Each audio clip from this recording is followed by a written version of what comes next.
We have Professor Michael Sandel, who just gave one of the plenary sessions. He's a professor at Harvard, although I think he should be a professor at IESE, but we'll talk about that later. The author of What Money Can't Buy, The Moral Limits of Markets, but actually better known right now for his most recent book, which is called The Tyranny of Merit, which he did speak about in the plenary session, and we'll go on to. Fabrizio Ferraro, of course.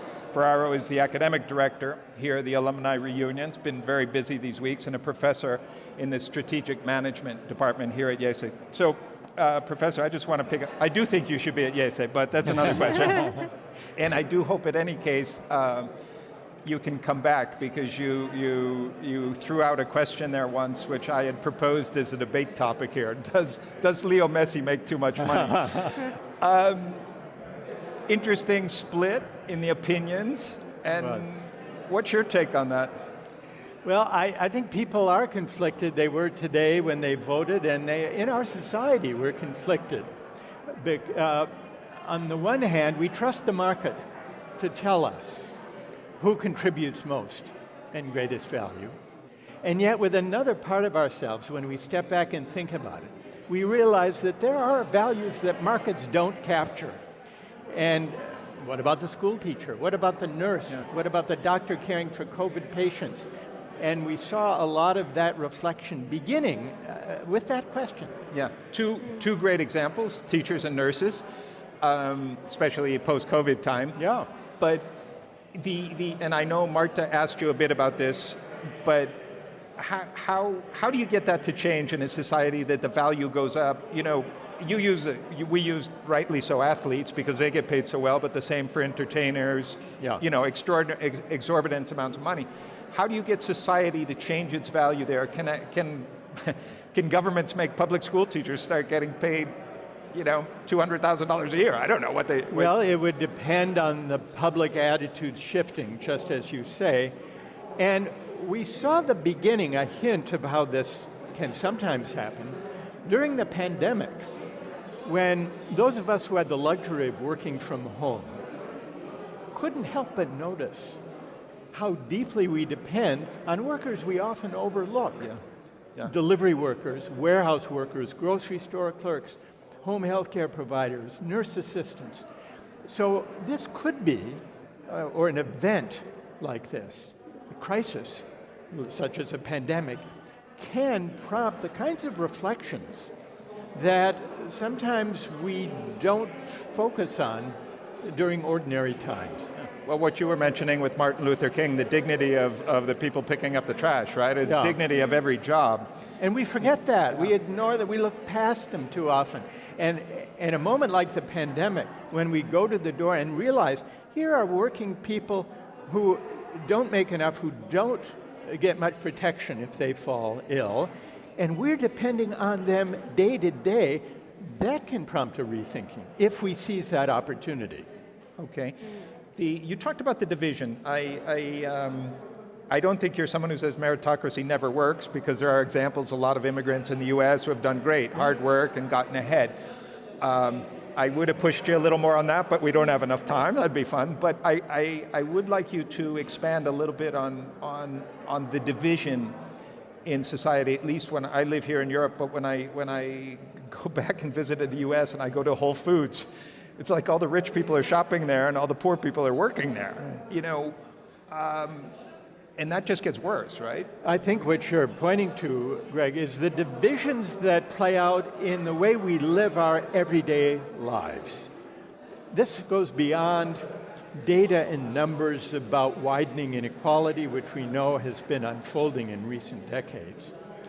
But if we think about the lives we live, we recognize that those who are affluent and those who are of modest means rarely encounter one another in the course of the day, much less engage in a conversation with one another. So it's no wonder that our societies are growing further apart, that the divide between winners and losers is deepening and creating the kinds of resentments that have led to the populist backlash that we've seen. We saw it with Trump in the United States. We see it in many European countries, a backlash by working people especially against elites who seem to be looking down on them. Okay. Fabrizio, I'm sorry I've been throwing all the questions there, but you should jump in on all of those, any or all of those. Yeah, no, I mean, again, I think again, this topic is central for any manager, any executive, and I think this is where I think perhaps as business school, for too long, we have been telling leaders and managers that they are technicians, that they only should look at technical issues, while the essence of leadership is actually to take positions that are fundamentally political. So, and I think we need to re-engage the political debate and the political discussion, not only in society. I think, as Professor Sandel tells us, we need more deliberative discussion in society, but also in corporations. So there is now a big debate going on, especially in the US, about CEO activism on social and environmental issues. But I think less so in Europe. But in general, I think this debate is starting from the wrong premises, that corporations are only a technical tool, or financial investors are only technical actor allocating capital towards the best possible efficient uses. Right. But we can clearly see that what financial investors and corporations do is shaping our societies in ways that go well beyond any kind of consideration of efficiency. But that's very hard, very difficult for executives that have been trained, and we've been telling them, oh, you don't worry about these issues. These are not something that a serious CEO should worry about. Yeah. And now they're all coming back, and I think a lot of companies and a lot of CEOs are actually finding themselves in a completely new territory. Yeah. And also they've been leading what you can think of as very hierarchical organizations where deliberative discussion is not at the center of the way organizations and corporations work. So I think this is, again, a profound, so in many ways, this is not just a debate out there in society, and the political fragmentations that we see in Europe and the US is actually also happening inside organizations. Yeah. And this is creating interesting challenges, because some companies say, oh, we don't talk about those issues here. Right.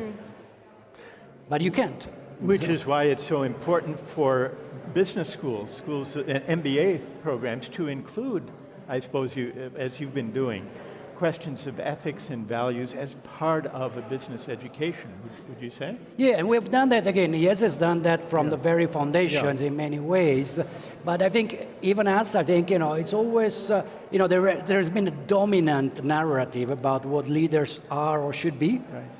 Where even our effort, we have always had ethics in every single program we have done forever, and we have also many other programs and courses, and this team, we're trying to bring them in class, but of course we were doing that in an environment where they were told, well, this was marginal, this is not central. It's a side issue. Yeah.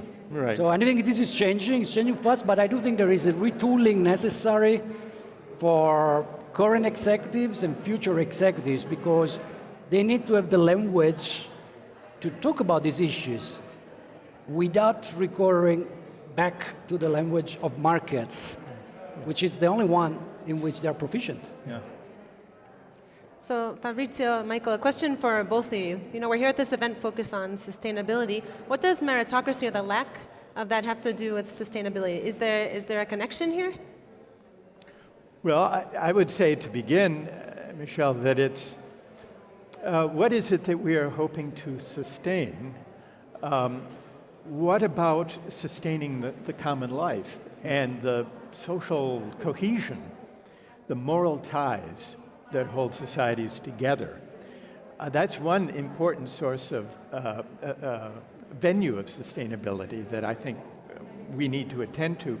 And thinking more specifically about environmental sustainability, I think it's not going to be possible to come to much agreement within countries or among countries on attaining goals of environmental sustainability and dealing with climate change unless we attend to the divisions that are pulling our societies apart and pulling countries apart when it comes to global conventions and negotiations about climate change. I don't know. I completely agree. So first, again, we have to remind ourselves that sustainability is not just about environmental sustainability, but it does start from the human person, from people, and inequality is one of the challenge that we are facing in most of the world. So it's going to be very difficult to really address inequality without this change in the mind of elites that they also have a responsibility to give back.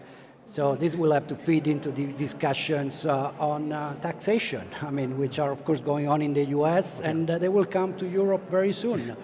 So this is something that, again, the S in ESG, has to be addressed, and it's very hard to address the S without reflecting on the sources of these structural the divisions in society.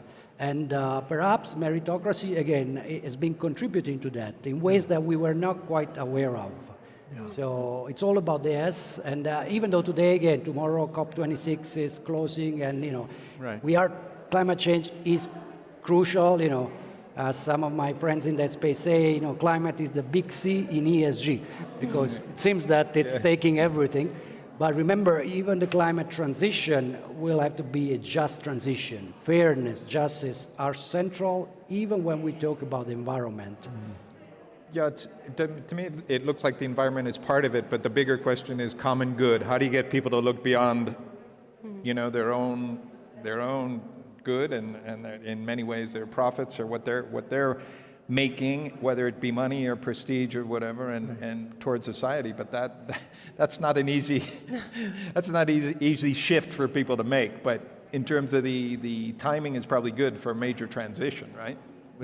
With sustainability and the environment being such a key issue right now. Yes, I think there are a number of provocations in contemporary social and political life that can or should motivate us to have a broader debate about the common good.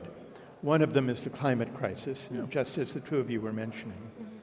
Another was the pandemic, which we were discussing before. And a third is the teeming discontent with politics. And that's really bringing democratic societies to the brink. We saw this with the invasion of the US Capitol on January 6th. So the need to shore up the norms of democratic life and to ask in a serious way, what is the source of the anger and the resentment and the frustration that prompts so many people to reject the solutions that mainstream conventional politicians are offering? And how can those concerns, the legitimate concerns among them, because some are indefensible, but how can those legitimate concerns be addressed? The fate of democracy depends on figuring that out. Fabrizio? Yes, and on this point, I think it's important to remember that, in fact, corporations have also a role to play in protecting democracy, in actually strengthening it. And I think, for many years, the way many corporations interpret their relationship with governments and the democratic process was through lobbying for their own corporate interest. But I think we have seen already a shift, because I do think that the attack on the Capitol in the US really showed how even the most robust political institution in the world are fragile.